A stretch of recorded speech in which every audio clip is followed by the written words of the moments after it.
Друзья, многие из нас недооценивают пропаганду. Насколько опасна и вредна пропаганда, мы спросим у нашего друга и блогера Александра Балу. Александр, скажи, насколько опасна пропаганда в белорусском обществе и в обществе в целом? Формат такой, что долго рассказывать, из чего состоит, к чему ведет и какие уровни пропаганды бывают, это, наверное, здесь не стоит. Ты спрашиваешь, насколько пропаганда в целом опасна. Пропаганда – одно из самых опасных изобретений за последнее время, которое было придумано. И главное, она массово используется. Что у вас, что у нас. У нас, конечно, пропагандисты в этом смысле прокачаны намного серьезнее. Но поскольку имеется такая определенная братская, дружеская помощь, наши пропагандисты, думаю, ваших в этом деле прокачают довольно быстро. Понимаешь, пропаганда это раньше, она была сплошной ложью. Сейчас пропаганда, она стала значительно тоньше и умнее. Если сейчас можно их встретить где-то просто откровенную ложь, то это либо какой-нибудь совсем уж забитый канал, либо просто откровенно халтурная работа. То есть сейчас пропаганда не будет показывать уже откровенно какие-нибудь тупые истории каких-то просто оторванных от реальности людей, которые будут рассказывать про то, что они видели собственными глазами, являются настоящими свидетелями. Такого бреда, конечно, уже и близко нет. У вас еще можно встретить историю про перехват секретных переговоров между Майком и Ником. Однако, согласись, это даже у вас всерьез никто не воспринимает. Все видят, что это просто откровенная лажа, откровенная фальшивка. Пропаганда не будет откровенно врать. Пропаганда просто покажет события или преуменьшив его в размере, или с удобной точки зрения, под которым любое событие можно вывернуть в удобном для себя свете. Пропаганда намного чаще использует такие приемы, как обобщение, когда берется какой-то один, даже очень черный факт и натягивается на всех людей. Дескать, все же такие. Или же такой прием, как общеизвестный факт. То есть делается какое-то ложное утверждение и рассказывается, что все же в курсе этого, все же знают, что это правда. Также очень часто и очень активно используется прием как постановка ложной цели.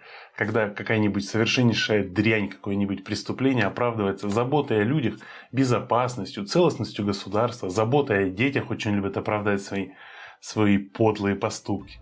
Ну а как это выглядит на практике? Когда в августе в Минске началась эта страшная мясорубка, когда силовики, как озверевшие, лупили собственных же сограждан, вот это и есть последствия пропаганды. Я помню в том числе и твою первую реакцию удивления, когда силовики забивают собственных же сограждан с какой-то просто звериной жестокостью.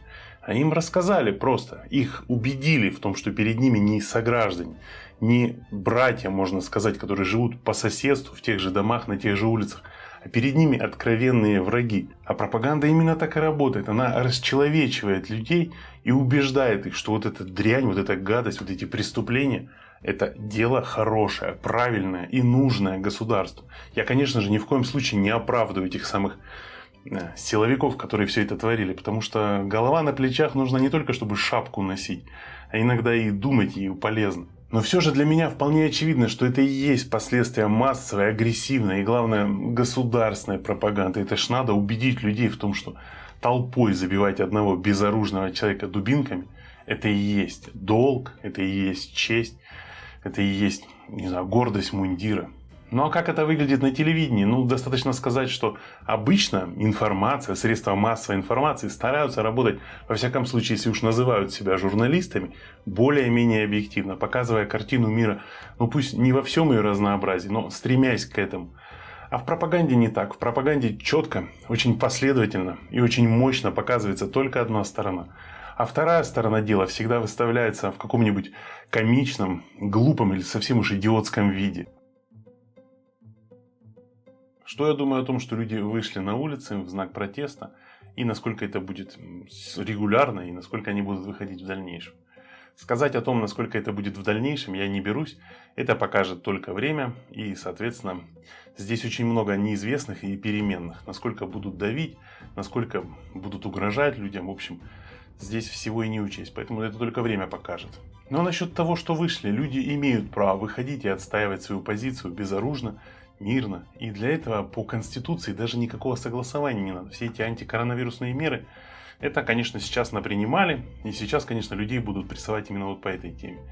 Но в целом люди имеют на это право. Про детей это вообще курам насмех. Никто никогда и нигде не призывал детей выходить на какие-то акции протеста. Это же просто идиотизм. Если ты школьник, а тем более школьник младших классов, нечего тебе делать вообще где-то, кроме школы, дома и, может быть, во дворе. больше никуда тебе ходить не надо. Естественно, что ни на какие митинги и акции протеста ходить совершенно не надо, это же очевидно. Но ситуация выставляется так, дескать, призывали именно молодежь, чуть ли не детей.